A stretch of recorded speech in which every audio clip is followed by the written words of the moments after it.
이제 계시록 8장 18번째 시간입니다. 일곱째인 성전 측량에 대해서 계속 말씀드리고 있는데요. 오늘 본문의 말씀은 하나님의 선한 말씀과 내세의 능력을 맛보고도, 이 제목을 가지고 여러분에게 좀 말씀드리겠습니다. 그렇기 때문에 우리가 그리스도의 도의 초보, 즉 하나님의 말씀의 초보를 버려야 됩니다. 많은 교회가 하고 있는 모든 동일한 주제들이 있어요. 구원받은 자들에겐 동일한 주제가 있는데, 그런 도의 초보를 넘어서서 하나님을 깊이 알라는 거죠. 많은 사람들이 그리스도를 믿은 후에 때가 오래되어 선생이 되었어야 함에도 누구에게 다시 가르침을 받아야 할 처지에 머무르는 사람들이 있습니다. 바울은 이들을 어린아이로 비유했는데, 그들이 성장하지 못하는 이유는 단단한 음식을 못 먹고 젖을 먹기 때문입니다. 단단하다는 것은 헬라어 스테레오스입니다. 견고한, 견실한, 확고부동한, 강한, 확실한 음식을 말합니다. 믿음을 자라게 하는 자약물을 먹어야 되는데, 예수님을 믿고도 의의 말씀을 경험하지 못한 사람들이 더 많습니다. 경험이 없다는 것은 무지하다는 뜻이고, 또는 익숙치 않다라는 뜻을 갖고 있습니다. 유아들이 올바른 언어를 구사하지 못하고 말의 의미를 잘 이해하지 못하듯, 초신자들이나 공예의 말씀을 경험하지 못한 자는 예수님을 믿어도 옳은 것을 분별하는 능력이나 의의 기준을 잘 알지 못합니다. 하나님의 의의 기준을 모르기에 지금 이 상태가 좋고 죽은 행실에서 더 나아가지 못하고 그대로 머물러 있습니다.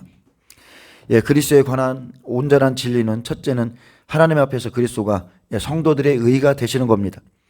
그렇다면 그리스도의 의를 믿는 자는 그가 의로운 삶을 사신 것처럼 그리스도인으로서 합당한 삶을 살아야 의가 된다는 것을 아셔야 됩니다. 아멘. 하나님께서 그리스도를 의로 삼으신 것처럼 우리도 그리스도 안에서 의를 행해야만 우리가 하나님의 의가 되는 거예요. 하나님은 우리가 깨어있고 우리의 신앙이 날마다 성숙한 단계로 나가길 원하십니다.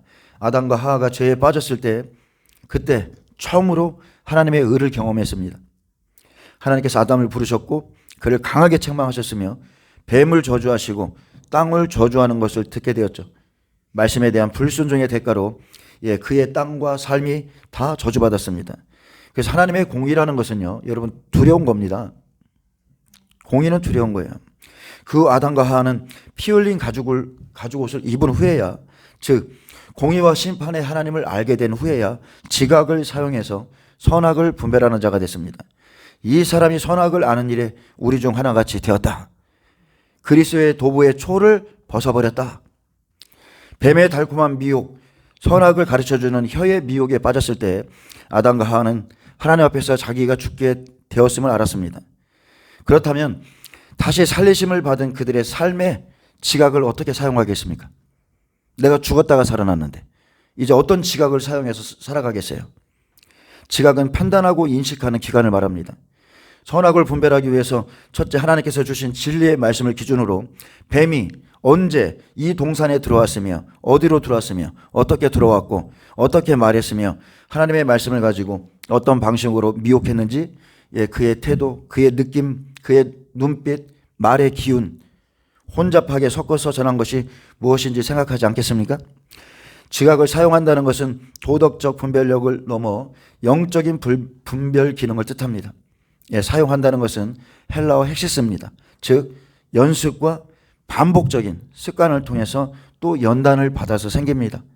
전무적인 선수들이 운동을 격하게 하면 옷을 벗고서 벌거벗고서 운동하듯이 강하게 훈련한 결과로 선악을 분별하게 된 거, 이것을 말하는 거예요. 지각에 뛰어난 사람들은 진리를 통해 모든 감각기관을 사용하게 됩니다. 우리가 그냥 말씀 한 구절 가지고 영을 분별하는 게 아니라 모든 걸 가지고서 영을 분별하는 거예요. 때론 하나님께서 우리의 영적 분별기관을 활성화시키기 위해 고난과 연단을 주시기도 합니다. 연단은 끊임없이, 즉 매사에 훈련을 받는 상태를 가리키는데, 우리의 삶, 호흡하는 모든 순간이 연단이고, 그것은 훈련의 상태에 있는 겁니다. 그러면 모든 감각기관을 통해 올바른 영 분별이 옵니다. 그리고 선악을 여러 가지 다양한 방법으로 분별하게 됩니다. 하나님께서 여러분의 영이 깨어있도록 이 부분에 대해서 특별히 심하게 다룰 수도 있습니다. 단단한 식물을 먹는 자는 강한 훈련과 진리의 말씀을 통해 성숙한 영적 분별력을 소유하게 되고 그 분별력을 통해서 쉽게 미혹에 빠지거나 범죄하지 않게 되기에 하나님이 요구하시는 그리스도의 장성한 분량에 이르게 됩니다. 히브리서 6장 1절에서 8절은 그리스도의 도의 초보를 버리고 완전한 대로 나아갈 것을 계속 권면하고 있습니다. 그러므로 듣기만 하지 말고 온전한 믿음으로 나가라. 말씀의 초보를 버리고 한 걸음 더 나아가 성숙한 신앙으로 나가라. 그럼에도 자신의 믿음을 성숙시키지 못하고 헛된 교훈에 미혹된 배도자의 결국이 어떠한 것인지에 대해서도 경고해주고 게으르지 아니하고 믿음과 오래 참음으로 믿음의 소망을 굳게 지킬 것을 촉구하고 있습니다. 결국 이 모든 내용은 퇴보하는 신앙생활을 하지 말고 계속적으로 장성하는 신앙생활을 하라는 권면에 초점이 맞춰지고 마지막 시대를 사는 우리에게도 가장 적절한 교훈을 주고 있습니다. 많은 사람들이 고작 그리스도의 초보만 조금 깨닫고 조금 알아요. 많이 하는 것 같은데 조금 깨닫고 그리스도의 도를 완전히 이해한 줄 착각하고서는 교만과 안일에 빠져 지속적인 신앙 성장을 이루지 못하는 잘못을 범하고 있습니다. 내가 안다는 거죠. 주님을 안다. 경험해봤다. 예배도 드려봤다. 착각입니다.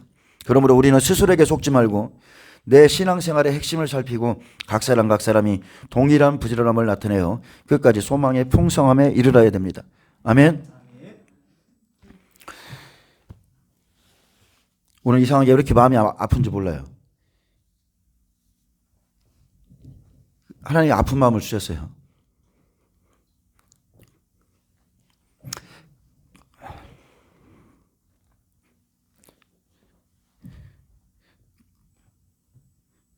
근데 그 아픈 마음은 다른 게 아니라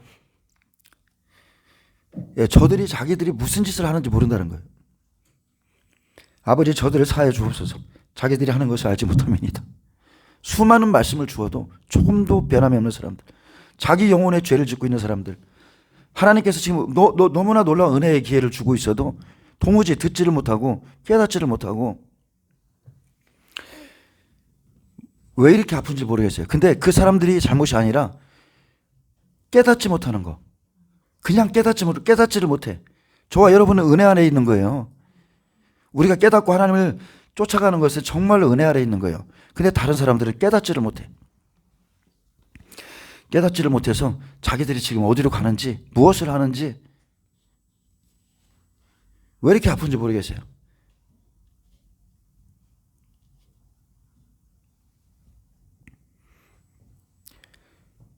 우리에게는 믿음의 결국이 있습니다. 우리에게는 믿음의 결국이. 각 사람의 행위가 있어요. 그대로 갚아주겠다고 그러셨거든요. 예수님을 쫓아가는 길은 그렇게 만만하지 않아요.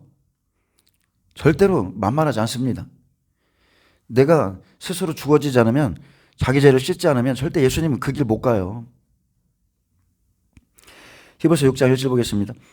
그러므로 우리가 그리스도의 도의 초보를 버리고, 즉 말씀의 초보를 버리고 죽은 행실을 회개함과 하나님께 대한 신앙과 세례들과 안수와 죽은 자의 부활과 영원한 심판에 관한 교훈의 털을 다시 닦지 말고 완전한 대로 나아갈지니라. 그리스도의 도의 초보를 버리고, 그리스도의 초보는, 도의 초보는 첫째 죽은 행실을 회개하고 하나님을 믿는 겁니다. 여러분, 씨를 뿌리면요 가지가 나오고 잎이 나오고 열매를 맺습니다. 그렇듯 분명하게 씨를 뚫고 나오는 과정이 있어요. 저도 며칠 전에 조그만 꽃씨를 심었어요. 수선화를 보고 싶어서. 그러면은 봄이 되면 씨를 뚫고 나오는 과정이 있어요. 겨울을 지나야 되겠죠? 그것은 육을 벗는 과정입니다. 이 육을 벗는 과정이 있어야 돼요. 저 같은 경우는 영적인 아픔을 통해서 벗었어요. 수많은 귀신들의 괴롭힘을 받으면서 제 육을 벗었어요. 그래서 우리가 허물과 죄처럼 벗어버릴 것은 여러분 과감하게 벗으셔야 돼. 그냥 어떻게 되겠지, 그런 건 없습니다. 벗을 것은 과감하게 벗으셔야 돼. 에베소서 2장 1절에 그는 허물과 죄로 죽었던 너희를 살리셨도다. 그때 너희는 그때 너희는 그 가운데 행하여 이 세상 풍조를 따르고 공중의 권세 잡은 자를 따랐으니 곧 지금 불순종의 아들들 가운데 역사는 영이라. 전에는 우리도 다 그 가운데서 우리 육체의 욕심을 따라 지내며 육체와 마음에 원하는 것을 하여 다른 이들과 같이 본질상 진노의 자녀이었더니. 여러분, 여기에 머물러 있으면 결국은 진노의 자녀입니다. 여전히 내 육체와 마음에 원하는 것을 따라가면 그 사람은 반드시 하나님의 진노의 대상이 돼요. 회개는 사실상 죽을 수밖에 없던 지난날의 행실을 뉘우치고 하나님께 돌아서는 행위입니다. 저는 예수님을 만난 그 날부터 한 번도 이 사실을 잊은 적이 없어요. 저는 제가 예수님을 모를 때 얼마나 많은 죄를 지고 살았는지를 잘 아는 사람이에요. 그냥 예수님 없는 그 삶 자체가 죄악 덩어리입니다. 근데 그때 하나님께서 한번 회개를 시키면 그걸로 끝인 거예요. 더 이상 똑같은 죄 안 짓습니다. 이것은 세례 요한이나 예수님 그리고 제자들의 가르침에 있어 가장 기본적인 거였습니다. 가장 기본적인 거. 회개하라. 천국이 가까이 왔다. 근데 우리는 그 오랜 신앙생활을 해도 이걸 못 벗어나요. 예수님을 믿기 전 행했던 모든 지난날의 잘못된 행위들은 죽음에 이르게 하는 악한 행실들이었기에 반드시 회개하고 변화되고 앞으로 나가야 돼요. 반면 회개는 부지런히 하는데 변화가 없으면 말씀의 초보입니다. 초보. 그냥 젖만 먹는 거예요. 다음 단계로 나아가지 못합니다. 애굽에서 어린 양의 피로 이스라엘 백성들이 값없이 구속받았습니다. 그리고 홍해 바다를 건너죠. 홍해 바다를 건너기 전에 애굽의 군대들이 막 쳐들어옵니다. 마차를 타고 엄청나게 쳐들어와요. 그게 영적 전쟁이죠. 내가 예수님께 구원받을 때는 그 놀라운 영적 전쟁이 있어요. 귀신들이 그냥 두지 않습니다. 귀신들이 절대 그냥 안 둬요. 특히나 우상 숭배를 했던 그 가정은 아주 쫓아나옵니다. 그리고 홍해 바다를 믿음으로 건넌 것은 세례를 의미하죠. 세례는 옛사람이 세상에 대하여 죽고 하나님께 대하여 새롭게 되는 겁니다. 나는 죽었다. 나는 주 안에서 확실히 죽었다. 주의 십자가 안에서 죽었다.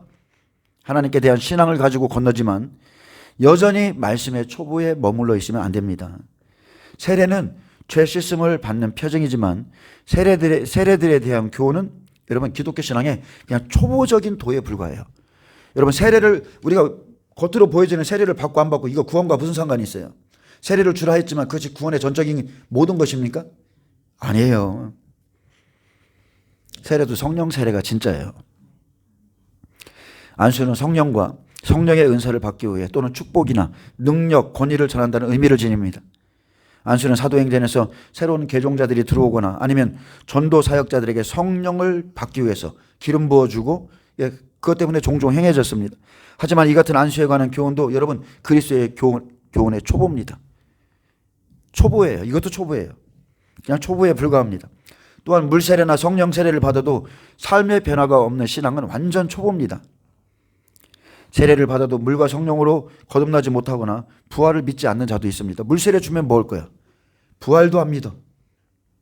안수도 마찬가지죠. 내 삶의 변화를 위해서 하나님의 뜻대로 살기 위해서 안수를 받아야 되는데 그냥 예언받기 위해서 어떤 능력 받기 위해서 세상의 복 받기 위해서 받을 때도 많습니다. 우리가 예언기도나 안수를 안 받아서 또한 능력이 없어서 이렇게 사는 게 아니죠. 우리의 믿음이 그래서 이렇게 된 게 아니에요. 내가 안 변해서 그리스도의 초보에 머물러 있는 겁니다. 내가 안 변해서 내가 말씀을 통해서 내가 하나도 안 죽어서 그리스도의 도의 초보에 머물러 있습니다. 또 죽은 자의 부활과 영원한 심판에 대한 교훈은 그리스도인들의 소망이요 한결같은 영원한 관심거리입니다. 사도 바울은 죽은 자의 부활과 그리스도의 부활이 없다면 우리들이 전파하는 것도 우리의 믿음도 헛것이라 했습니다. 그러므로 초대교회에 있어서도 이러한 주제는 누구나가 익히 하는 초보적인 도에 불과합니다. 아멘? 여러분 데살로니가 전서후서를 한번 읽어보세요. 예수님의 죽으심, 부활하심, 강림하심, 심판 다 그 사람들이 모두 다 알고 있었어요. 잠깐만 실례하겠습니다.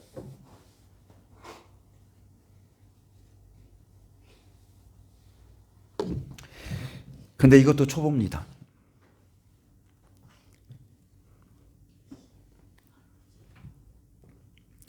우리는 이 시대에 종말론적 신앙을 가졌습니다. 그 말은 내 자신이 하나님 앞에 설 책임적 존재라는 것을 기억하고 회개해야 함을 시사하죠. 영원한 심판에 대해서도 모두 알고 있습니다. 악인은 심판받는다는 것, 선한 자는 구원받는다는 것. 그래서 근데 내 자신이 영원한 심판의 자리에 설 것이라고는 깊게 생각하지 않습니다. 나는 아닐 거야. 그러므로 회개나 하나님께 대한 신앙, 세례와 안수, 부활, 그리고 심판에 관한 교훈 등과 같은 그리스도의 말씀의 초보에만 머물러 있지 말고 완전한 대로 나아가라는 것입니다. 이 말은 기독교 신앙의 가장 초보적인 진리들을 무시하라는 뜻은 결코 아니죠.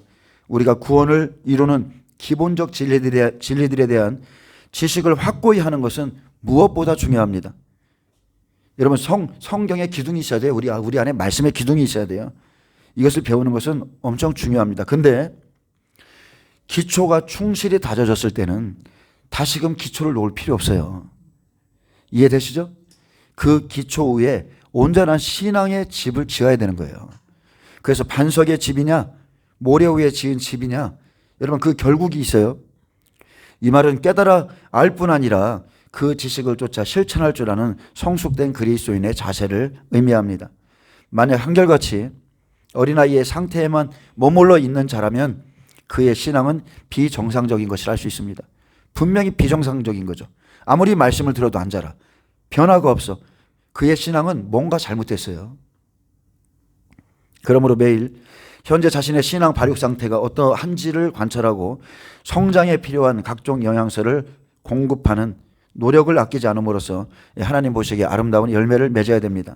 여러분, 말씀이 부족하면 말씀 보세요. 기도가 부족하면 기도를 하세요. 기도의 양을 꼭 채우세요. 여러분에게 성김과 봉사 그리고 헌신이 부족하면 수고와 노력으로 하나님을 기쁘시게 하세요. 그리스도인들은 그냥 거저먹는 사람들이 아닙니다. 예수를 믿는다는 것은 게으르면 절대로 할 수 없는 게 예수를 믿는 거예요. 여러분, 게으른 사람이 예수 믿습니까? 그분을 쫓아갈 수 있어요? 절대 할 수 없어요. 내 할 일은 다 하고 그리고 주님의 할 일도 다 하는 거예요. 그러기 위해서는 잠을 줄이고 시간을 줄이고 다 그렇게 하는 겁니다. 하나님을 섬기는 게 괜히 됩니까? 남들은 직장 갔다가 집에 가서 편히 쉬고 저녁 때 집에 가서 가기 전에 술이라도 한잔 하고 가죠. 우리는 뭡니까? 우리는 하나님을 섬기기 위해서 그저 하나님께 나와서 기도하고 깨어있기 위해서 기도하고 분명히 수고와 노력이 있어야 됩니다. 히브리서 5장 8절을 말합니다. 그가 아들이시면서도 받으신 고난으로 순종함을 배워서 온전하게 되셨은즉 자기에게 순종하는 모든 자에게 영원한 구원의 근원이 되시고. 아멘. 예수님조차 고난을 받아서 순종함을 배웠다고 그랬습니다. 그리고 온전하게 되셨어요. 교훈의 털을 다시 닦지 말라 했습니다. 여러분, 교훈의 털은요 이미 다 닦여 있어요. 다 닦여 있습니다. 다시 닦고만 있지 말고 제발 전하라. 매일 교훈의 털만 닦고 있지 말고 전하라. 듣고 의인되고 변화되고 자라라. 말씀을 듣고 배우기만 하는 사람들이 있어요. 평생 써보지 않고 그냥 배웁니다. 어떻게 매일 배우면서 전도 한 번 안 해? 있을 수가 있는 일이에요? 여러분, 터만 닦으면 안 되는 거예요. 온전함으로 나가기 위해서는 반드시 전하고 행위가 있어야 돼요. 행위. 완전한 대로 나아갈지니라. 여러분, 완전한 믿음으로 나가셔야 됩니다. 자기를 돌이키지 않고 그냥 앉아있는 자들과 말씀을 듣고만 있으면 그냥 마당만 밟고 가는 자와 똑같습니다. 우리는 듣고 거룩해지고 행하고 마음에 이루어야 천국에 들어갑니다. 아멘. 3절은 말합니다. 하나님께서 허락하시면 우리가 이것을 하리라. 바울은 하나님의 주권을 강조했습니다. 인간은 자신의 힘만으로 완전한 신앙의 경지까지 이룰 수 없습니다. 오직 하나님께서 허락하셔야만이 우리가 완전한 대로 나아갈 수 있습니다. 이 말은 하나님께서 도와주셔야만이 또는 또 하나님의 도우심에 의지해야만이 이런 뜻입니다. 이처럼 우리가 영적으로 장성한 분량에까지 이룰 수 있는 길은 오직 하나님의 도우심을 의지하는 길뿐입니다. 그래서 기도하고 그래서 예배하고. 왜 그렇습니까? 인간에게는요 선을 행하기 원하는 마음과 함께 악을 행하기를 원하는 마음이 늘 함께 있다는 거예요. 이 두 마음이 서로 싸워서 할 수만 있으면 죄악을 행하도록 하나님을 떠나도록 충동하기 때문이죠. 이 같은 충동, 이 같은 격동은 인간의 의지력만으로는 절대로 이겨내기 힘듭니다. 왜냐하면 악한 마음을 품도록 조장하는 그 배후에는 누가 있어요? 사탄이 있습니다. 사탄이 충동하면 그 충동을 다윗과 같은 사람도 이길 수가 없는 거예요. 베드로도 못 이깁니다. 예수님이 그의 영혼을 위해서 강구하지 않았다면 절대 못 이겼어요. 가룟 유다만 탓할 게 아니라 베드로도 사탄의 그 충동에 예수님 뭐라 하겠습니까? 사탄아, 내 뒤로 물러가라. 인간적인 거, 인본적인 거, 주님 그렇게 하시면 안 돼요. 우애하는 척하면서 인본적인 거, 사탄아, 내 뒤로 물러가라. 도덕적인 게 사탄이에요, 사탄. 이런 악의 충동은 십자가에서 사탄을 굴복시키신 예수 그리스도의 능력을 의지해야만이 능히 이겨낼 수가 있습니다. 여러분, 그 능력 우리가 거저봤습니까? 예수만 믿으면 그 능력이 그냥 와요? 절대 안 와요. 절대 안 와요. 몸이 깨어지듯이 기도하는 자만이 그 능력을 받을 수 있는 거예요. 여러분, 경험해 보시길 바랍니다. 정말 하나님께서 여러분에게 악한 영들을 한 번만 탁 5분만 붙여주시면 여러분은 그 영의 세계가 어떤지를 알아. 여러분들에게 조그만 영들이 붙어서 아직 못 느끼시나 본데, 큰 마귀나 아주 대단한 영들을 한번 만나보면 내가 얼마나 연약하고 내가 얼마나 정말 하나님을 기대지 않고는 살 수 없는 존재라는 걸 알게 돼요. 영의 세계를 경험하셔야 돼. 얼마나 내가 깨지기 쉽고 얼마나 연약한지. 그러면 전적으로 하나님만을 의지하게 돼 있습니다. 그냥 24시간 살아가는 게 하나님이야. 마음속에서 계속 주님 붙잡아 주세요. 주님 임하세요. 주님, 계속 그러면 사는 거예요. 여러분, 이게 좁은 길로 가는 거예요. 뿐만 아니라 어떤 때 좋을 때는 그냥 예수님 찾고 그냥 자기 필요에 의해서 예수님 찾는 거, 그런 신앙은요 절대 못 이겨요. 뿐만 아니라 우리가 하나님의 진리를 믿을 수 있는 것도 하나님께서 우리에게 자라날 수 있는 믿음의 씨앗을 주셨기 때문이고, 그 씨앗이 자고 깨는 중에 성장하여 열매를 맺도록 해주시는 분도 하나님 뿐이시죠.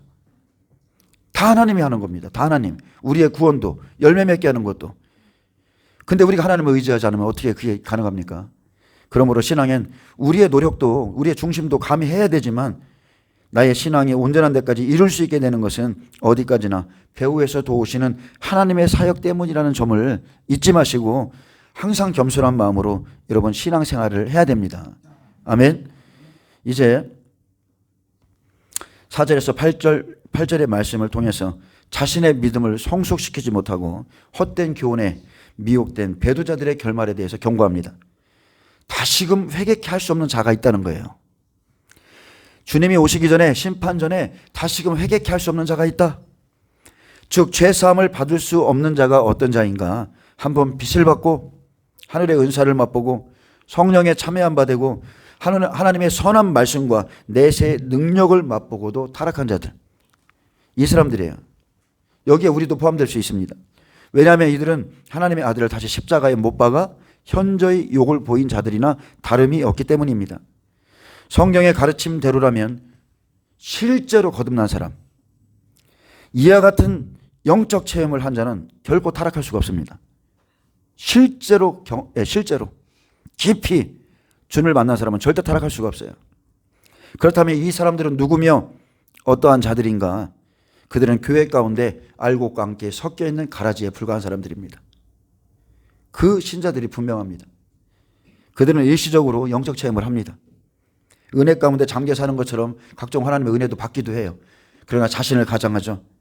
결국은 경건의 능력은 부인하고 마지막에는 배도하게 됩니다. 경건의 모양만 갖추고 사는 사람들, 교회에 와가지고 경건의 능력은 부인하기 때문에 마지막에는 배도하게 돼 있어요.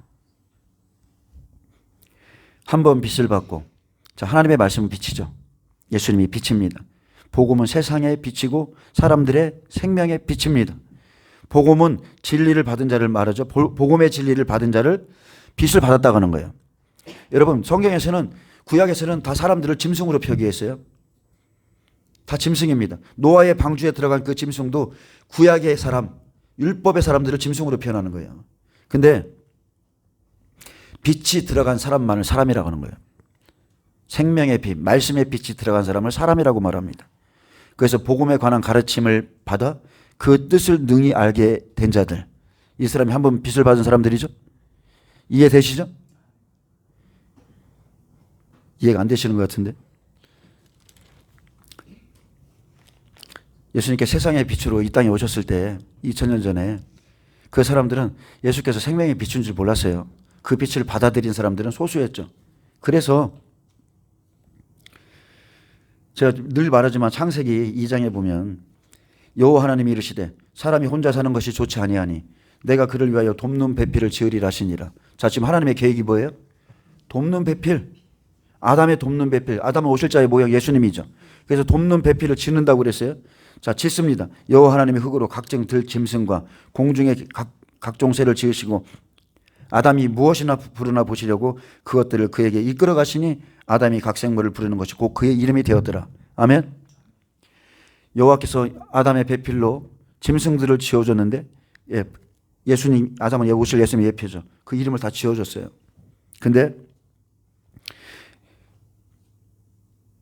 아담이 돕는 배필이 없다는 거예요. 짐승들의 이름을 다 지어줬는데 돕는 배필이 없어. 그 중에 배필이 없어. 여호와 하나님이 아담을 깊이 잠들게 하시니 잠들매 그가 그 갈빗대 하나를 취하여 살로 대신 채우시고 여호와 하나님이 아담에게서 취하신 그 갈빗대로 여자를 만드시고 그를 아담에게로 이끌어 오시니 아담이 이르되 이는 내 뼈 중에 뼈요 살 중에 살이라 이것을 남자에게서 취하였은즉 여자라 부르리라. 아멘. 그래서 예수님이 십자가에서 죽은 겁니다. 구약의 백성들 중에 아담의 돕는 배필될 자들이 없는 겁니다. 그래서 예수님이 십자가에서 죽으셔야만 했고 그 뼈에서 살과 피가 나오죠. 물과 피가 나옵니다. 저와 여러분이 그런 은혜를 받았어요.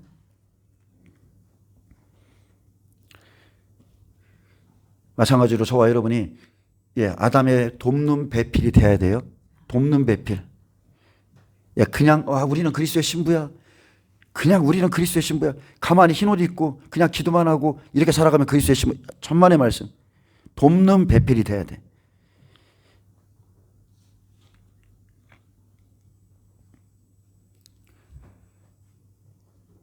어쨌든 복음에 관한 가르침을 받아서 그 뜻을 능히 알게 된 자들이 한 번 빛을 받은 자들이고요. 그 다음에는 하늘의 은사를 맛보고 성령에 참여한 바 되고 그리스도인들이 성령을 체험하고 교제하며 사는 가운데 참된 마음의 기쁨이나 평안 등과 같은 하나님이 주시는 선물을 맛보았고 또한 내세의 상급이 어떠한 것인지도 깨닫게 되었습니다. 그리고 5절에 하나님의 선한 말씀과 내세의 능력을 맛보고도 하나님의 말씀이 여러분 송이꿀보다 더 달다는 사실을 체득했죠. 체득했을 뿐만 아니라 그 말씀을 믿고 지키는 자에게 주어지는 내세의 상급이 어떠한 것인지도 깨닫게 되었다는 뜻입니다. 우리 역시 똑같습니다. 그리스도의 재림과 더불어 장차올 세계의 능력을 선한 말씀으로 맛봤습니다. 아멘. 이미 많이 맛봤어요. 이전과 같은 영적 체험은 하나님께 소망을 두고 그를 신뢰하고 바라보며 그를 위해 봉사의 삶을 사는 자라면 누구든지 체험할 수 있는 하나님의 은사입니다. 그분에게 진정으로 마음을 들이면 이런 것들은 누구나 다 체험할 수 있어요. 하나님은 자신을 바라보는 자에게 가장 좋은 것으로 주기 원하시는 아버지십니다. 이렇게 하나님의 구원의 은혜를 여러 방면으로 맛보고도 참 교회 안에 있으면 다양한 영적 체험을 합니다. 그런데 죽은 행실을 버리지 않고 새롭게 함을 받지 못한 사람들은 예수님을 죽인 사람들과 똑같은 사람들이라는 거예요. 하나님은 시퍼렇게 살아계십니다. 예수님께서 나의 죄 때문에 죽으셨다고 고백하면서도 죄의 유혹에 빠져 죄가 주는 기쁨, 즐거움에 빠져 있다면 하나님의 아들을 다시 십자가에 못 박고 욕되게 하는 것과 똑같습니다. 쉽게 말하면 진리를 알고도 행하지 않는 자가 이 사람이죠. 따라서 이러한 자들은 회개할 수 없으며 회개가 안 돼요. 안 돼. 스스로 씻고 깨끗하게 하지 않는 이상은 회개가 안 이루어집니다. 여러분, 회개는 성령의 도우심 없이는 안 되는 거예요. 우리가 막 회개책 갖다 놓고 암만 해도 그게 회개가 아니에요. 성령의 도우심이 없으면 진정한 회개가 안 이루어져요. 그리고 결국은 멸망의 심판에 이르게 된다고 그랬어요. 회개할 수 없기 때문에 멸망의 심판에 이른다. 만약에 우리가 우리 스스로 회개할 수 있다고 그러면 책 가져다 놓고 이게 죄네? 잘못했습니다. 얼마든지 할 수 있겠죠. 하나님이 말하는 회개는 그런 회개가 아니에요.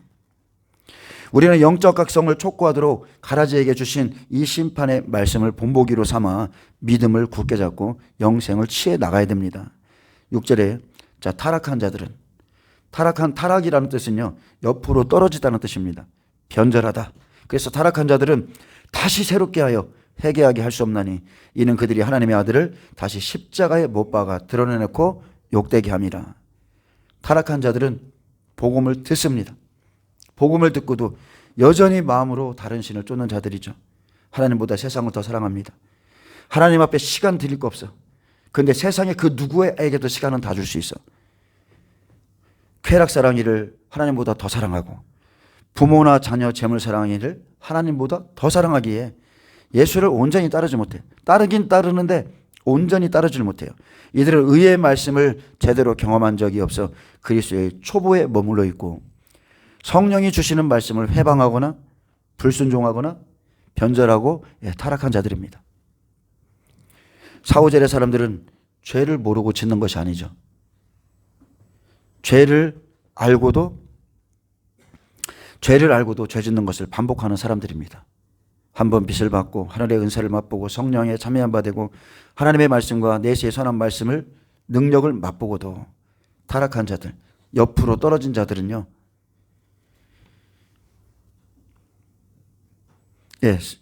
알아요. 스스로가 죄를 반복하는 겁니다. 그동안 회개할 기회를 많이 주셨죠. 회개할 말씀 많이 주셨어. 근데 돌이킬 수 없을 정도로 여전히 그 길로 가고 타락하면 마지막엔 하나님의 회개할 기회를 안 주신다는 거예요.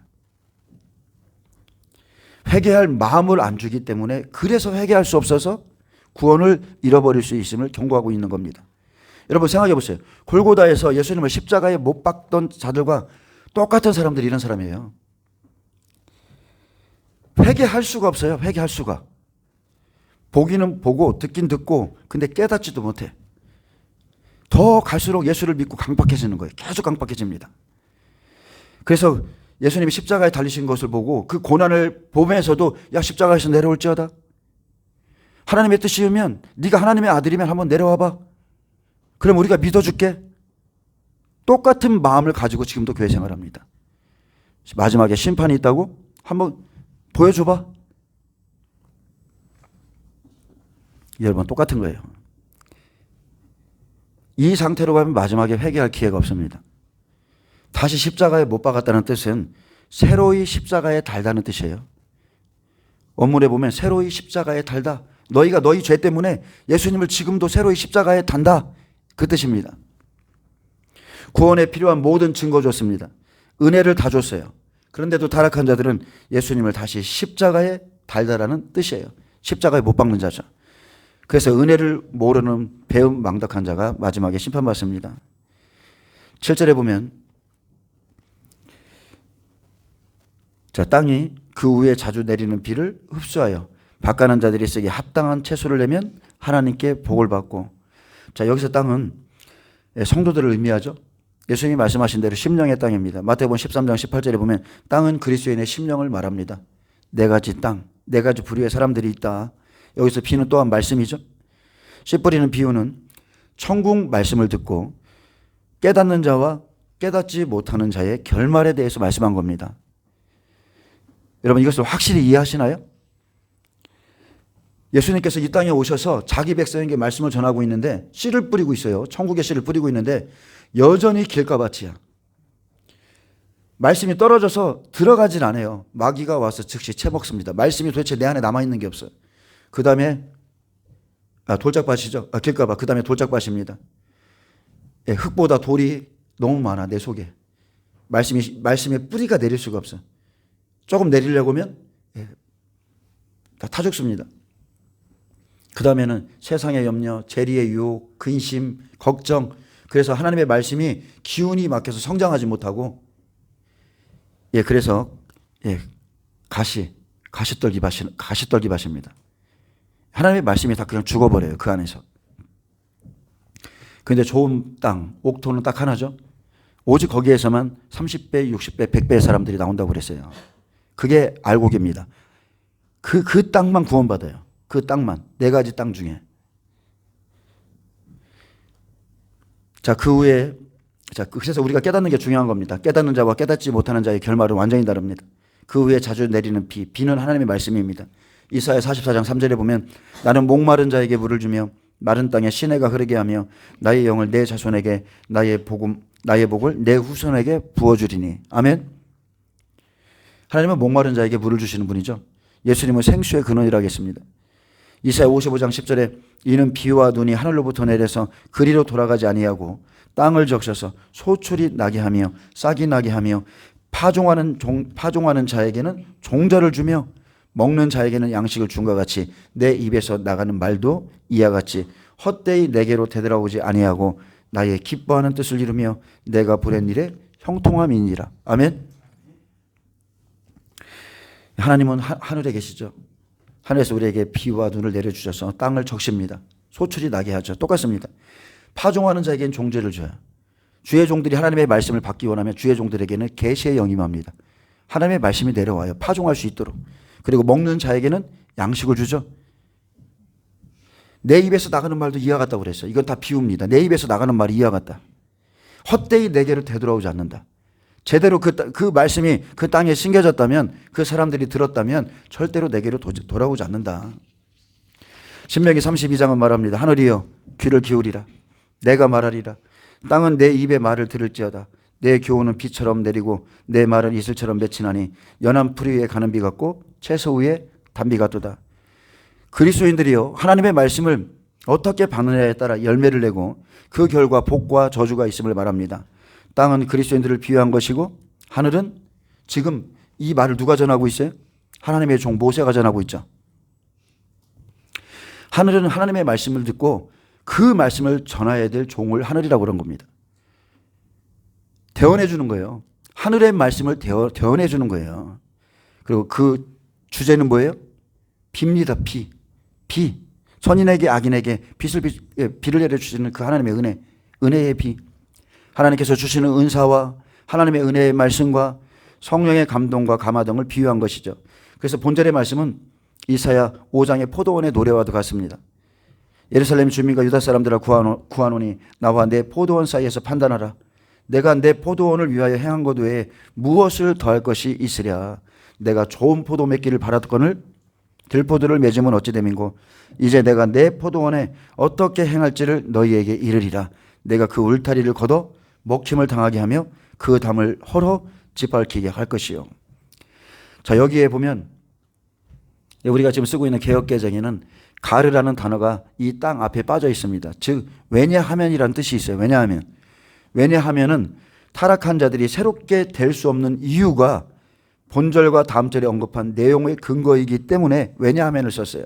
왜냐하면 땅이 각 사람이 그 위에 자주 내리는 비를 흡수하여 즉 말씀을 받아들이고 만약에 믿었다면 밭가는 자들이 쓰기에 반드시 합당한 채소를 냈을 거라는 거예요. 그러면 하나님께 복을 받죠.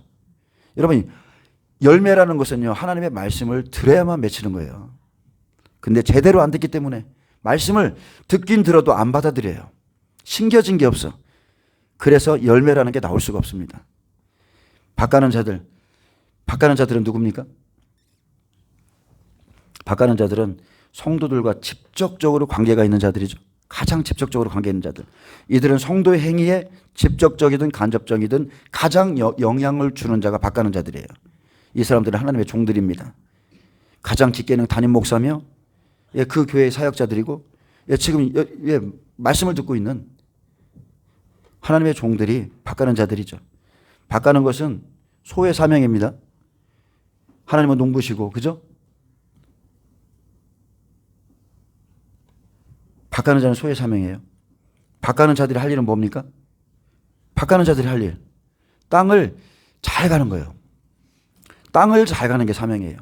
그냥 깊이 팔 것인가? 살짝 그냥 땅만 사사삭 이렇게 할 것인가? 그게 밭가는 자들의 사명이에요. 오직 그거밖에 없어요. 성도들의 심령을 경작하되 어떻게 경작할 것인가? 완전히 갈아엎어서 아주 옥토를 만들 것인가? 이것은 밭가는 자에게 달려있는 거예요. 그냥 적당히 얼마나 짙게 가를 것인가? 그것은 그 종의 노력에 달려있는 겁니다. 목회자들이 적당히 놀면서 그냥 땅을 깊게 갈아엎지 않으면 여전히 길가밭 그대로 있습니다. 여전히 교회를 다녀도 10년 다녀도 돌짝밭 그대로예요. 가시떨기 밭이죠. 쉽게 말하면 본성 그대로가 남아있다는 거예요. 말씀을 들어도 찔림이 없어. 회개하지도 않아. 그러니까 본성 그대로의 땅, 주인이 오실 때 멸망할 땅이 본성의 땅입니다. 본성의 땅. 예수로 말미암아 변화된 게 없어요. 농부가 지금은 적당히 농사를 지을 수 있습니다. 적당히 하면 돼. 막 교회가 부흥돼. 그냥 저 사람들 싫은 소리 하면 안 오니까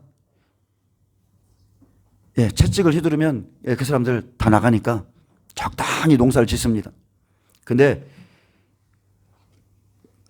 그렇게 할 수 있는데 더 두려운 게 뭐냐면, 항상 두려운 게 뭐냐면 그 주인과 결산할 날이 온다는 거. 그게 두려운 거예요. 그게 두려운 거예요. 그래서 밭을 가는 농부들의 최고의 기쁨은 열심을 다해서 밭을 갈았을 때 밭이 그에 걸맞는 소출을 내는 것인데, 그게 안 되기 때문에 슬픈 거예요. 그게 안 되기 때문에. 저도 똑같습니다. 내가 매일 웃고 다니니까 웃는 것 같아요? 제 마음에도 근심이 있어요. 저 사람 저렇게 가다 지옥 간다, 이게 있어요. 밭에 가는 농부가 합당한 열매를 내면 기뻐하고 즐거워하는 것처럼, 말씀을 받은 성도들이 하나님을 배도하지 않고 잘 따르고 열매를 내는 성숙한 신앙으로 발전해 나갈 때 하나님께서 그들에게 은혜를 베푸시고 복을 주시죠. 근데 이게 목회자의 가장 큰 기쁨이에요. 최고의 기쁨이에요. 성도들이 잘 되는 거. 다윗이 하나님께 복을 받아서 자기는 좋은 집에 살고 그잖아요. 내 하나님의 집은 너무나 초라하다. 그 고민, 저에게도 그런 게 있어요. 성도님들이 잘 돼야 돼. 그렇지 않으면 불편해요. 땅이 전해준 말씀대로 믿음의 싹을 내고 자라고 변화되고 합당한 열매를 내는 것이 목회자의 열매입니다. 목회자는 이걸 가지고 하나님께 나아가는 겁니다.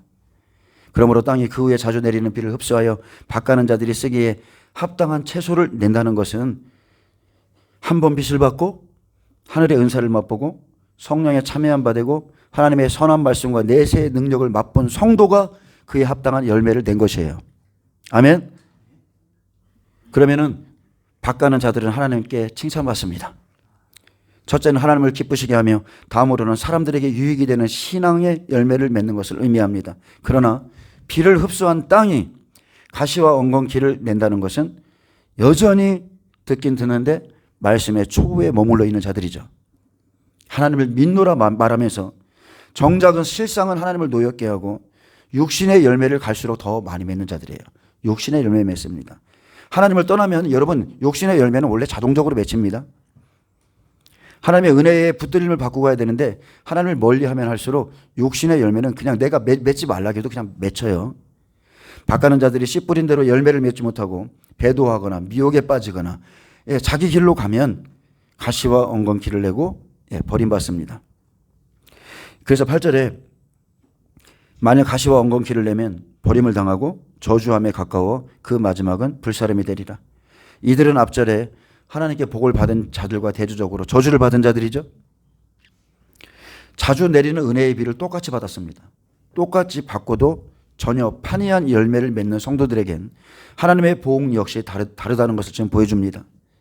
가시와 엉겅퀴는 창세기 3장 17절에 그냥 딱 하나입니다. 인간의 불순종에 대한 산물이 가시와 엉겅퀴예요. 하나님의 말씀을 불순종하면 자동적으로 가시와 엉겅퀴가 맺습니다. 모든 것을 알고도 이러한 열매를 맺는 거짓 성도들, 거짓 종들이 하나님의 저주와 심판을 받는 것은 너무나도 당연합니다. 그건 어쩔 수가 없는 거죠.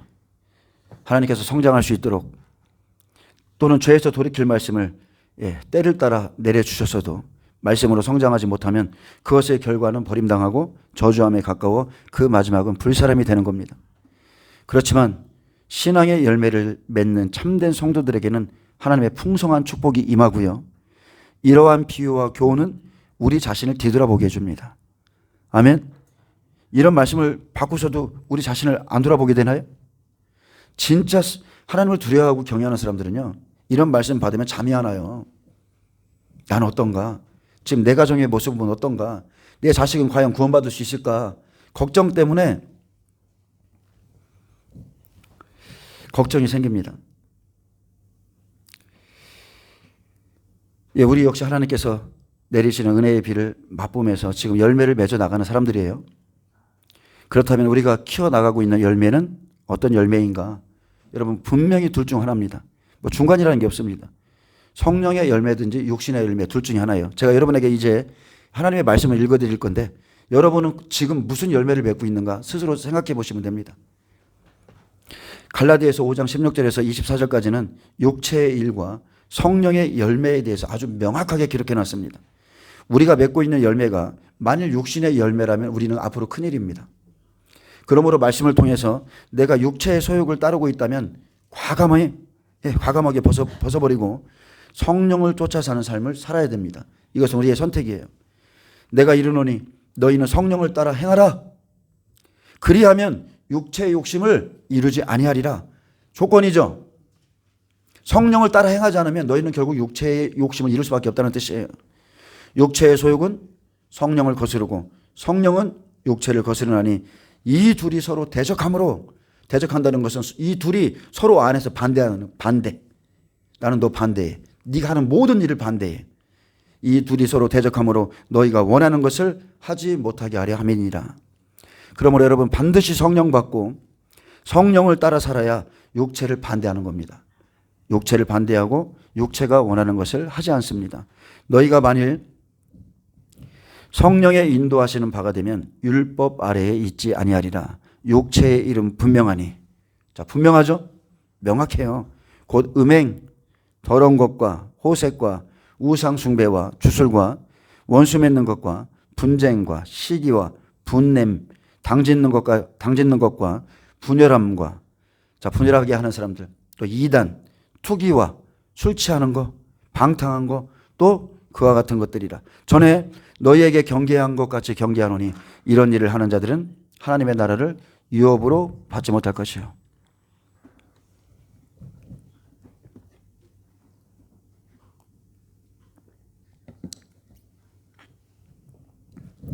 예수님도 말씀하셨습니다.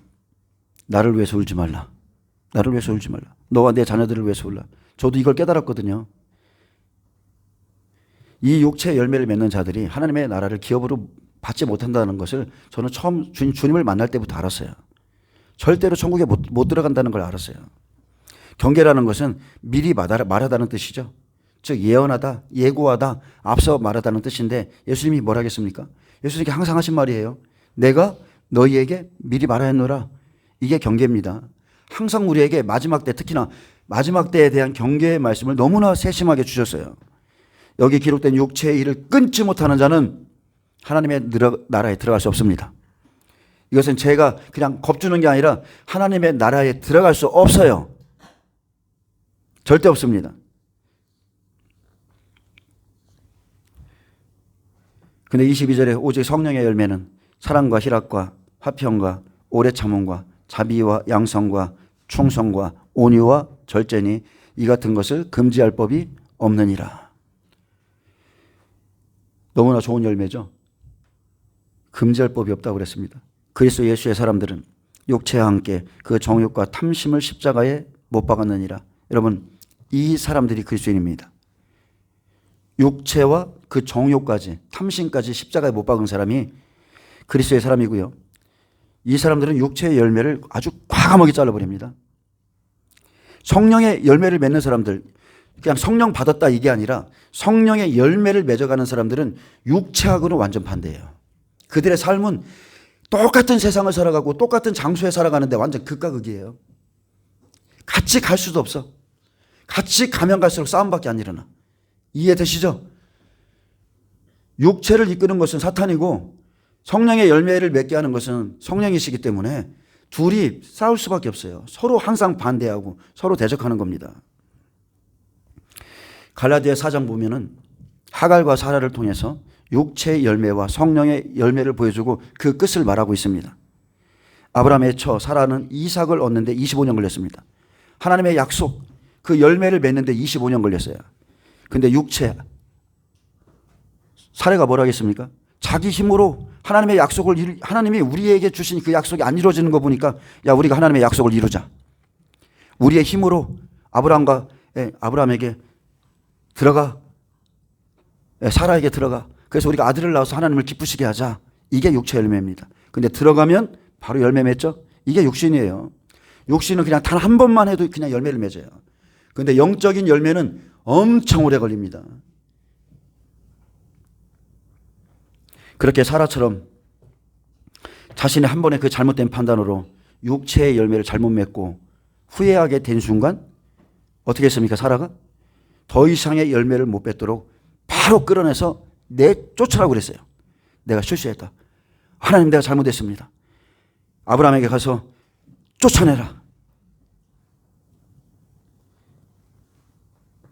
여러분 바로바로 이렇게 해야 되는 거예요. 육체는 이렇게 끌어내는 거예요.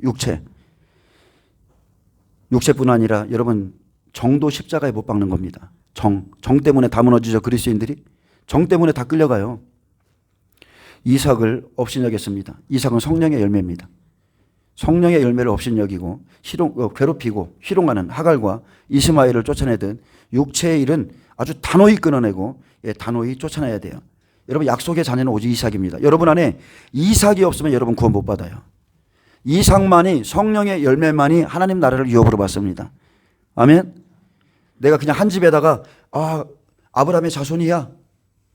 여기에는 이삭도 있고 성령의 열매도 있고 육체의 열매도 놔두고 한 집 안에서 살아. 그러니까 매일마다 육체가 이삭을 대적하죠. 조롱하고. 예수님 오실 때 바리새인 서기관 육체잖아요. 성령과 함께 하시는 예수님 대적하죠. 성령 받은 예수님의 제자들 대적하죠.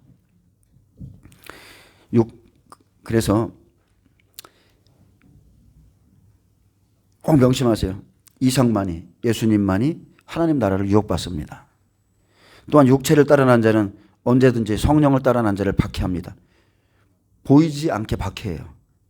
그래서 쫓아내야 됩니다. 근데 이 일은 우리가 하는 게 아니라 하나님이 하시는 겁니다. 하나님이. 함께 있으면 좋을 게 하나도 없죠. 여러분 지금 성령의 열매를 하나님의 말씀을 받고 성령의 열매를 맺기 위해서 아브라함이 여호와의 말씀을 따라갔더라. 그죠? 말씀을 따라가고 있는데 열매를 안 맺혀 죽겠는데 옆에서 육신의 열매는 숭풍숭풍 잘 맺고 있네. 아우 우리 아들 출세했어. 직장 잘 다녀. 좋은 거 했어. 아주 그러니까 이게 부러워 죽겠는 거야.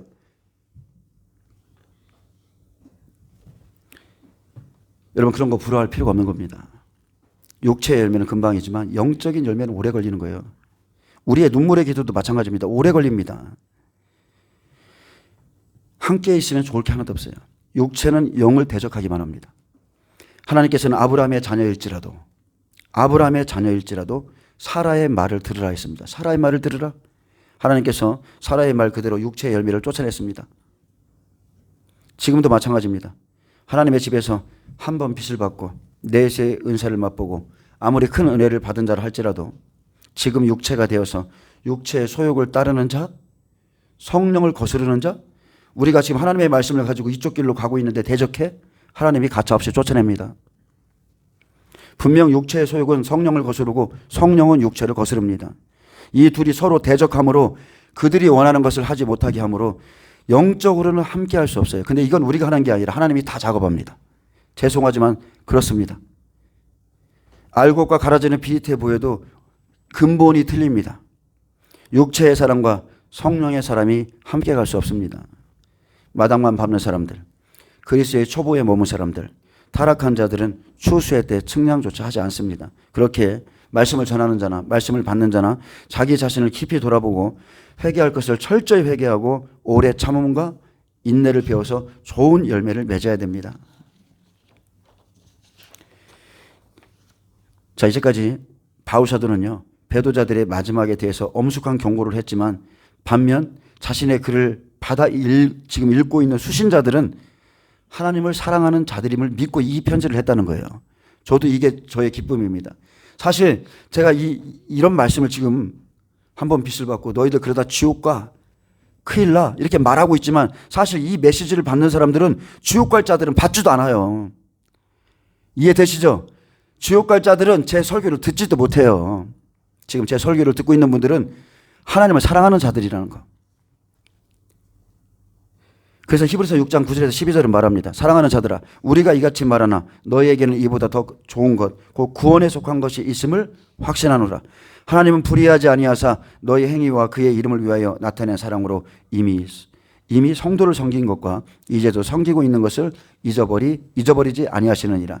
우리가 간절히 원하는 것은 너희 각 사람이 동일한 부지런함을 나타내어 끝까지 소망의 풍성함에 이르러 게으르지 아니하고 믿음과 오래 참음으로 말미암아 약속들을 기업으로 받는 자들을 본받는 자 되게 하려는 것이라. 아멘. 예, 바울은 자신의 편지를 읽는 성도들이 타락한 자들이 아니라 착한 행실을 가진 자들임을 알고 있었습니다. 저도 제 설교를 듣는 분들을 압니다. 제 설교를 듣는 분들은 주님을 사랑하는 분들입니다. 그렇지 않으면 절대로 이 단단한 음식 못 받습니다. 절대로 못 받아요. 초창기에 제가 선한 증거를 내보낼 때 구독자가 거의 7,000명 정도 됐어요. 6,800명 정도에서 선한 증거가 없어져 버렸어요. 유튜브 정책을 위반했다고 삭제시켰는데 그때는 좀 많이 보면 5만 명 보고, 그죠? 15,000명 보고 제 설교를 듣는 분이 최소한 2, 3천 명씩 됐었어요. 근데 지금 남은 거는 300명, 400명 남아있는 것 같아요. 갈수록 이 단단한 음식을 소화하기가 힘든 겁니다. 근데 저는 정말로 거짓말이 아니라 기도원의 300 용사처럼 왜 이렇게 이 일이 깊은지를 몰라.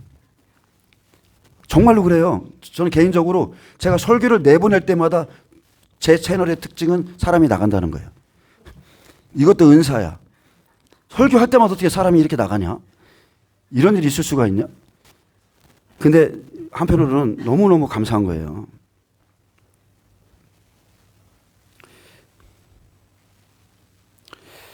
예, 단단한 음식을 먹을 수 있는 사람들이 있습니다. 그들은 어느 상황에 있든지 하나님의 이름과 영광을 위해서 최선을 다했고 전에도 이제도 사랑으로 다른 성도들에게 봉사하기를 계속하고 있었습니다. 너희가 이전에도 이제도 그의 이름을 위하여 사랑으로 섬기고 있는 것을 하나님이 알고 계시느니라. 아멘. 그러므로 바울은 너희에게 이보다 더 좋은 거, 너희가 구원에 속한 것을 확신한다고 말했습니다. 저도 이거 믿습니다. 여러분이 구원에 속한 것을 확신합니다. 이는 하나님은 불의하지 아니하사 너희 행위와 그의 이름을 위하여 나타낸 사랑으로 이미 성도를 섬긴 것과 이제도 섬기고 있는 것을 잊어버리지 아니하시기 때문이라. 이 말은 인간의 행위로 구원을 얻을 수 있다는 것이 아니죠. 믿음과 행함은 언제나 한 몸을 이룹니다. 이들의 참된 행위는 그냥 온 게 아니고 참된 믿음에 따라오는 것이고 그 증거로 하나님의 이름을 위하여 행한 사랑의 행위를 가졌음을 인정하면서 이것은 하나님께 기억될 만한 것이라고 말해줬습니다. 나는 하나님을 사랑합니다. 그렇다면 하나님에 대한 사랑은 인간에 대한 사랑의 행위를 통해서 구체적으로 나타나게 돼 있어요. 그렇게 우리는 믿음이 연약한 자, 그리고 하나님께 지금 그렇게 손짓하고 오라고 해도 오지 않는 자들 있죠. 말씀을 제발 좀 들으라고 해도 듣지 않는 자들이 있어요. 여러분 이 사람들을 불쌍히 여기시길 축복합니다. 불쌍히 여기셔야 돼. 좀 전에 하나님이 저한테 그 마음을 주신 거예요. 왜 이렇게 불쌍해 보여? 도대체 왜 이렇게 불쌍해 보여? 그래서 그들을 기도로 밀어주고요. 그들을 사랑으로 이끌어 가야 되죠. 왜요? 하나님께서 아직 포기하지 않았으니까. 그들에 대한 하나님의 뜻이 있는데 아직 마치지 않았으니까 우리도 마치면 안 되겠죠. 호세아 6장 6절을 말합니다. 하나님은 인애를 원하십니다. 나는 인애를 원하고 제사를 원하지 아니하며 번제보다 하나님을 아는 것을 원하노라. 하나님은 분명히 말씀했어요. 어느 선지서를 가든지 간에 나는 제사나 번제보다 인애를 원하고 하나님을 아는 것을 원한다 했습니다. 나는 이것을 원하고 원하노라 그랬어요. 나는 이걸 원한다고 그랬어요. 인애와 하나님을 아는 것은 하나님께 충성과 헌신뿐이 아니라 이웃에 대한 사랑까지 포함됩니다. 이것이 없이 그냥 사람과의 관계는 다 내팽개치고 이것이 없이 하나님께 제사와 번제만을 드린다면 하나님 앞에 가져간 것이 될 것입니다. 어떤 희생의 제물보다 하나님께 순종하고 이웃을 사랑하는 행위는 하나님을 아는 참된 지식이고 그것이 인애입니다. 인애를 원하고 그랬죠. 인애의 뜻이 친절, 그죠? 자비, 인자, 자애의 하나님의 뜻을 아는 것이라는 거예요. 하나님은 친절하시고 인자가 있으시고 자비가 있으시고 긍휼이 있죠. 그 하나님의 뜻을 아는 게 인애를 아는 거예요. 인애를 원하는 겁니다. 그리고 하나님 아는 것을 원하노라. 수많은 번제보다 수많은 예배보다 하나님의 뜻을 알고 뜻대로 순종하기를 원하십니다. 예배드리고 뭐하고 내 뜻대로가 아니라 이 시대를 향한 하나님의 말씀 앞에 우리가 순종하는 것. 예, 번제보다 하나님 아는 것을 원하십니다. 우리가 원하는 것이 아니라 하나님이 원하시는 것을 쫓아오기를 원한다는 거예요. 구약의 제사법, 구약에는 수많은 제사법이 있죠. 주의 종들이 이스라엘 백성들에게 제사법을 가르칩니다. 하나님은 이렇게 섬겨야 돼. 자, 똑같습니다. 우리도 구원받은 후에 수많은 예배를 드립니다. 우리는 구원받은 후에 구제합니다. 봉사도 하고 방언합니다. 예언에 대해서도 가르치고 각종 은사를 가르치죠. 그런데 가장 중요한 것, 하나님에 대해서 알려주지 않으면, 하나님이 가장 원하시는 것을 알려주지 않으면, 하나님의 그 말씀을 알려주지 않으면 이 사람들은 구약의 백성들과 똑같이 제사만 드리다가 번제만 드리다가 다 지옥 가는 거예요. 초림의 백성들, 초림의 이스라엘 백성들이 이런 실수를 저지른 겁니다. 말씀을 듣고 예배를 드리면서 번제를 드리면서 하나님을 아는 것이 없습니다. 그것은 성전밥 마당입니다. 그래서 이 시대도 때를 따라 양식을 나눠줄 자가 있으면 좋겠다고 하신 겁니다. 하나님의 뜻이 무엇인지.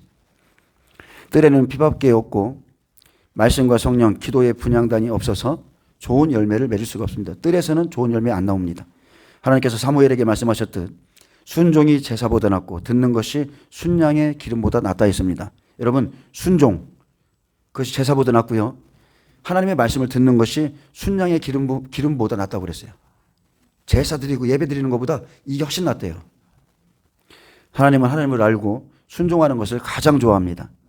호세아 6장 6절, 나는 인애를 원하고 제사를 원하지 아니하며 번제보다 하나님을 아는 것을 원하노라. 아멘.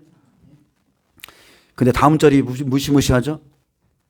하나님을 아는 걸 원하는데 7절에 다음 절입니다. 그들에 대해서 말했어요. 그들은 아담처럼 언약을 어기고 거기에서 나를 반역하였느니라. 하나님께 범죄하는 게 어디냐면요, 세상에서 하나님께 범죄하는 게 아니라 하나님의 집에서 범죄하는 거예요. 아까 그들이 재물을 가지고 나와서 절기, 월삭, 안식일 이런 거를 갖고 나와서 하나님께 범죄하는 거예요. 똑같습니다. 그들은 아담처럼 언약을 어기고 거기서 나를 반역했다고 그랬어요. 에덴 동산에 생명나무 있죠. 에덴 동산에 생명나무가 있어도 이들은 생명나무를 통해서 하나님을 알지 못했고 아담은 거기서 나를 반역했다. 하나님의 집에서부터, 하나님의 교회에서부터 반역했다. 아담은 선악과를 먹지 말라는 하나님의 명령을 저버림으로 언약을 파기했습니다. 스스로 파기했어요. 근데 에브라임도 유다도 여호와를 배반하고 언약을 어긴 백성들이라 하면서 너희도 아담처럼 그렇게 하는구나. 여러분, 이 시대를 사는 그리스도인도 마찬가지입니다. 우리도 하나님의 언약을 모르면 우리가 하나님을 반역하고 우리 스스로가 언약을 파기한 자가 될 수 있습니다. 땅이 그 후에 자주 내리는 비를 흡수하여 밭가는 자들이 쓰기에 합당한 채소를 내지 않으면 그 마지막은 불사람이 됩니다. 예, 이렇듯이 이제 말씀했습니다. 여러분, 합당한 채소를 내지 아니하면 그 마지막은 불사람이죠. 여러분, 하나님을 아는 것이 없는 자는 그냥 마당박 번제단이기 때문에 계시록 11장 2절에 측량조차 하지 말라고 그랬습니다.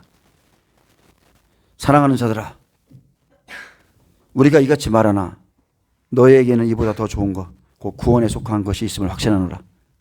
아멘. 자, 여러분에게 이걸 꼭 전해드리고 싶습니다. 우리가 이같이 말하지만 너희에게는 이보다 더 좋은 것, 구원에 속한 것이 있음을 확신하노라. 꼭 이것을 붙드시기 바랍니다. 저와 여러분이 하나님의 뜻을 알고 그분의 뜻대로 합당한 열매를 맺기 때문에, 따라가기 때문에 너희에게는 구원에 속한 것이 있을 것이다. 더 좋은 것이 있을 것이다. 예, 기도하겠습니다. 예, 주님 감사합니다. 예, 주님께서 하나님의 말씀에 기름 부어주시고 듣는 분들의 모든 심령을 열어주셔서 모든 말씀이 심령에 떨어지고 그 말씀을 받아 행하는 데까지 나아갈 수 있는 온전한 신앙인으로서 모든 분들을 다 세워주시기를 원합니다. 오직 주님이 이루시고 주님이 마치실 것을 믿습니다. 예, 감사하며 예수님의 이름으로 기도합니다. 아멘. 예, 하나님께 영광 박수 올려드립니다.